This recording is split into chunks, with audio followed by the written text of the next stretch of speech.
조갑제 TV 시청자 여러분 안녕하십니까. 2019년 8월 5일 오후 5시 15분입니다. 오늘 참 무덥습니다. 그런데 무더운데 이 무더위를 더 무덥게 하는 사람이 있습니다. 문재인 대통령입니다.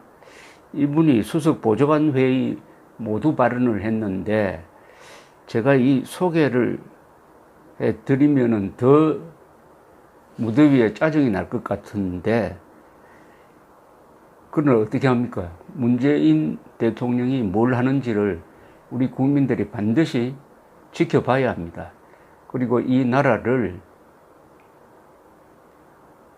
망국으로 끌고 가지 않도록 지금 그 방향으로 달려가고 있는데, 하려면은 뭘 알아야 합니다. 그래서 할 수 없이 제가 소개를 해드리겠습니다. 공허한 이야기입니다. 공허한 이야기입니다. 구체적 이야기가 나와야 되는데 지금 한일 갈등이 원인이 된 것 같은데, 오늘 주가가 폭락하고 환율은 올랐습니다. 그리고 한국 경제의 가장 중요한 안정성이 흔들리고 있습니다. 법적 안정성, 외교적 안정성. 그런데 여당은 이럴 때 김정은과 손잡고 함께 일본에 대항하자, 친북 반일 노선을 더욱 강화하자고 하고 있습니다. 친북 반일은 반역입니다. 친북은 적과 가깝게 지내자는 것, 반일은 우방국과 싸우자는 것 아니겠어요? 동맹국과 적국을 바꿔치기 하겠다는 것입니다. 그런 엄중한 상황에서 수석 보좌관 회의를 주최를 했으면 국민들을 안심시켜야 될 텐데, 오늘 이 발언이 과연 주식시장에서 어떻게 받아들여질지 궁금합니다. 일본의 무역 보복에 대하여 정부와 기업과 국민이 한마음으로 대응해 주고 계신 것에 감사드립니다. 우리는 이번 일을 냉정하게 우리 자신을 돌아보고 대한민국을 새롭게 도약시키는 계기로 삼아야 합니다. 일본의 무역 보복을 극복하는 데만 그치지 않고 일본 경제를 넘어설 큰 안목과 비상한 각오가 필요합니다. 부품 소재 산업의 경쟁력을 획기적으로 높이는 것과 함께 경제 전반의 활력을 되살리는 폭넓은 경제 정책을 병행해 나가야 하겠습니다. 그러려면 지금 소득주도 성장이라는 말도 안 되는 이 정책을 바꿔야 되죠. 그리고 일본 경제를 넘어서자는 이야기를 과거 정권, 예컨대 박정희, 전두환, 노태우 대통령이 했다면은, 그럴 수 있겠구나. 그러나 지금은 믿지는 못하겠습니다. 우리 경제의 가장 큰 장점인 역동성을 되살리고 더욱 키워야 합니다. 어떻게 해야 됩니까? 역동성을 되살리려면 경쟁을 공정하게 해야 합니다. 지금 문재인 정권은 경쟁을 줄이고 공짜를 늘리겠다는 거 아닙니까? 경제의 가장 큰 독은 공짜심리입니다. 공짜심리. 낭비입니다. 낭비. 그리고 경쟁을 제한하는 것입니다. 이미 우리나라는 세계 최고 수준의 정보통신 기술을 갖춘 IT 강국이며 혁신 역량에 있어서도 세계적으로 높은 평가를 받고 있습니다. 세계 최고 수준의 정보통신 기술을 갖춘 IT 강국이 되는데 누가 결정적 역할을 했습니까? 전자산업을 시작한 박정희 대통령, 그리고 IT 인프라를 깐 전두환 대통령, 두 사람을 잊으면 안 됩니다. 두 사람을. 그런데 문재인 대통령은 IT 강국을 자랑하지만 IT 강국을 만든 두 사람을 저주하고 적폐 세력을 모으는 사람 아닙니까?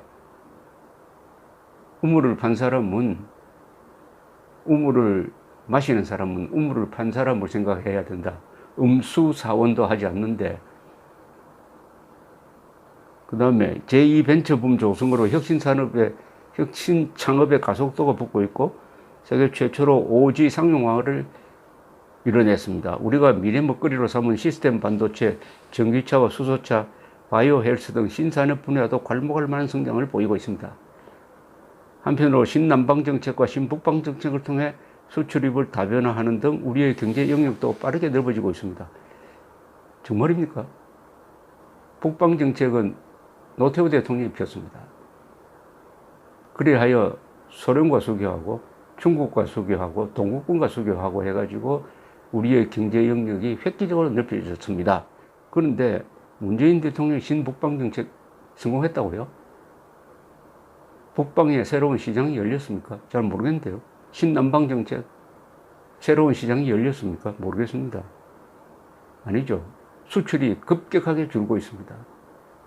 지금 꿈 같은 이야기 하고 있습니다. 이 백일몽이라고 합니다. 백일몽. 낮에 꾸는 꿈. 일본은 결코 우리 경제의 도약을 막을 수 없습니다. 오히려 경제 강국으로 가기 위한 우리의 의지를 더 키워주는 자극제가 될 것입니다. 이번 일을 겪으며 우리는 평화 경제의 절실함을 다시 한번 확인할 수 있었습니다. 또 평화 경제라는 이상한 용어가 나왔습니다. 일본 경제가 우리보다 우위에 있는 것은 경제 규모와 내수 시장입니다. 그리고 기술이죠. 그리고 정부의 일관된 정책이죠. 남북 간 경제 협력으로 평화 경제가 실현된다면 우리는 단숨에 일본의 우위를 따라잡을 수 있습니다. 이거 완전히 거짓말입니다. 이게 속으면 안 됩니다. 남북 간의 경제 협력으로 평화 경제가 실현된다면 우리는 단숨에 일본의 우위를 따라잡을 수 있습니다. 남북 간 경제 협력이 뭡니까? 북한에 퍼주자는 거 아닙니까? 북한이 노동당 정권이 한국 경제에 빨대를 꽂아가지고 공짜로 뜯어먹자는 거 아닙니까? 제가 말을 과하게 했습니까? 아니죠. 문재인, 노무현, 김대중 새 정권 때 남북 간에 6.15선언, 14선언, 4.27선언에 일관되게 들어간 말이 있습니다. 민족 경제의 균형 발전에 의한 공동번영. 이게 바로 평화경제라는 뜻인데, 여기 보면은 민족 경제의 균형 발전에 의한 공동번영을 하면은 대한민국은 뜯어먹힙니다. 균형 발전을 하려면은 우리는 1인당 국민소득 3만 달러에서 1인당 16,000달러로 내려앉고 그 부분만큼 북한에 퍼줘가지고 남북항공이 1억 한 6천만 달러로 키를 맞추자는 것 아니겠습니까? 그리고 민족경제가 어디 있습니까? 평화경제가 어디 있습니까? 시장경제면 시장경제지. 평화를 단위로 하는 경제가 있습니까? 자유경제라고 하지 않고 왜 평화경제라고 그럽니까? 굳이 하려면 여기 자유경제라 했어야 돼요. 자유시장경제. 자유시장경제라 했어요. 자유시장경제라면은 이 말에 약간의 일리는 있습니다. 자유시장경제입니다. 그리고 단숨에 일본인의 우리를 따라잡을 수 있습니다. 단숨에 따라잡는다고요? 아니, 일본이 우리 1인당 GDP, 그리고 총 GDP에서 우리를 압도적으로 따라가고 경제 규모는 약 우리의 3배쯤 됩니다. 그런데 일본은 GDP에서 세계 3번째입니다. 미국, 중국, 일본입니다. 일본의 경제 규모는 독일보다 큽니다. 독일과 한국을 더해야 일본과 나하고 같습니다. 영국과 프랑스를 합쳐야 일본과 같습니다. 어떻게 단숨에 따라잡습니까? 단숨에 따라잡습니까? 세상에 단숨에 따라잡는 게 어디 있습니까? 피나는 노력을 해야죠. 한 100년 뒤에 따라잡을 수는 있습니다. 지금 잘하면. 그런데 이런 꿈을 심어주면 됩니까? 남북 간 경제를 열면은 거기 지옥이 열리지 이런 천국이 열리겠습니까? 평화경제란 말의 속임수에 속으면 안 됩니다. 남북간 평화경제가 이루어지려면 북한이 핵을 포기해야 되고 핵을 포기하면 북한 농장정권 무너지니까 있을 수 없는 지금 공상입니다. 공상. 이걸 가지고 국민들을 지금 속이려고 합니다. 그런데 자유라는 말 써야 될 때 또 자유를 뺐습니다. 평화경제가 아니라 자유경제라 해야죠. 평화경제는 남북관계와 북미관계에 굴곡이 있다 해서 쉽게 비관하거나 포기할 일이 아닙니다. 긴 세월의 대립과 불신이 있었던 만큼 끈질긴 의지를 가지고 서로 신뢰를 회복해 나가야 가능한 일입니다. 북미 관계라고요? 대한민국 대통령이 북미라고 할 수 있습니까? 미북이라고 해야죠. 북은 우리의 적인데 동맹국 앞에 내세워가지고 북미. 그래서 남북이 손잡고 일본과 대결하자 이런 이야기입니까? 일본과 대결하고 더 나가서 미국과 대결하자 이런 뜻이 포함되어 있는 말 아닙니까? 이 북미란 말. 이것은 헌법 위반입니다. 반국가 단체를 어떻게 우리 동맹국 앞에 놓습니까? 북미. 긴 세월의 대립과 불신이라고 하지 말고 긴 세월의 도발, 긴 세월 북한의 도발 이렇게 했어야죠. 평화경제야말로 세계 어느 나라도 가질 수 없는 우리만의 미래라는 확신을 가지고 남과 북이 함께 노력해 나갈 때 비핵화와 함께하는 한반도의 평화와 그 토대 위에 공동번영을 이룰 수 있을 것입니다. 공상에 공상을 더했습니다. 이 말이 바로 민족 경제의 균형 발전에 의한 공동번영이라는 말입니다. 북한이 뜯어먹는 걸 그렇게 좋은 말을 나열을 했습니다. 민족 경제, 균형 발전, 공동 번영 다 좋은 말이니까 좋은 말 딱 연결해 놓으면 좋다. 공허한 거죠. 이룰 수 없는 꿈이죠. 그렇게 해놓고 민족이란 말, 평화란 말을 앞세워 가지고 우리 국민들을 속이고 그렇게 함으로써 대한민국이 북한 노동당 정권에 종속되도록 만들려는 그 은어의 사기가 평화, 민족을 통해서 대한민국의 국민을 지금 세뇌시키고 있는데 이 앞장서는 사람이 문재인이란 분입니다. 일본 정부는 그간 아픈 과거를 딛고 화해 협력적 한일 관계를 발전시켜온 국민에게 큰 상처를 주고 있습니다. 과거를 기억하지 않는 나라 일본이라는 비판도 일본 정부가 스스로 만들고 있습니다. 일본이 자유무역 질서를 훼손하는 것에 대한 국제사회의 비판도 매우 큽니다. 그럴까요? 국제사회에서 일본을 비판하는 여론이 일어나고 있습니까? 한국의 선동 언론만 보면은 그렇게 보이죠. 그러나 신문 방송을 보십시오. 어디에 이번 사태에 일본만 비판하는 언론이 어디에 있습니까? 어디에 있습니까? 오히려 미국은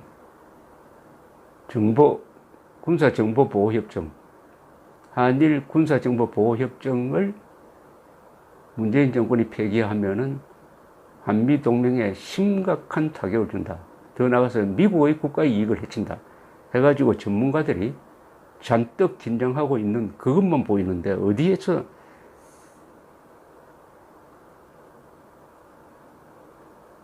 우리는 경제 강국으로 가기 위한 다짐을 새롭게 하면서도 민주 인권의 가치를 가장 소중히 여기며 자유롭고 공정한 경제, 평화와 협력의 질서를 일관되게 추구할 것입니다.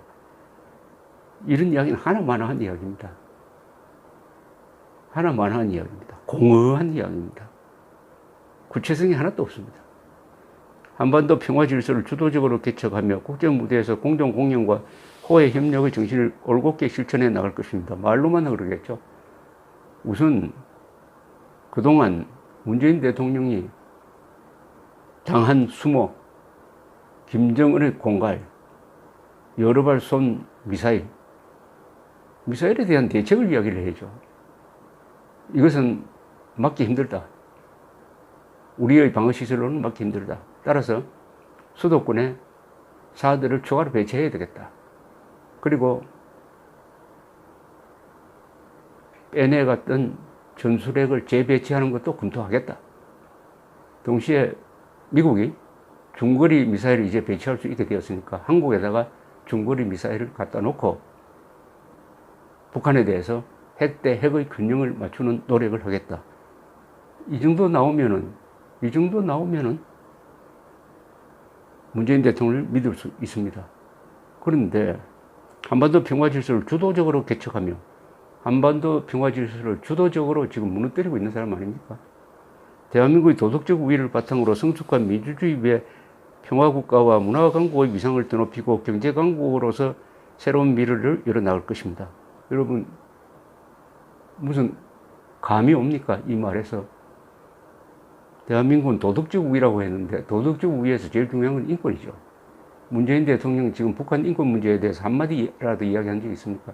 북한 인권 문제에 관한 한 아베 수상이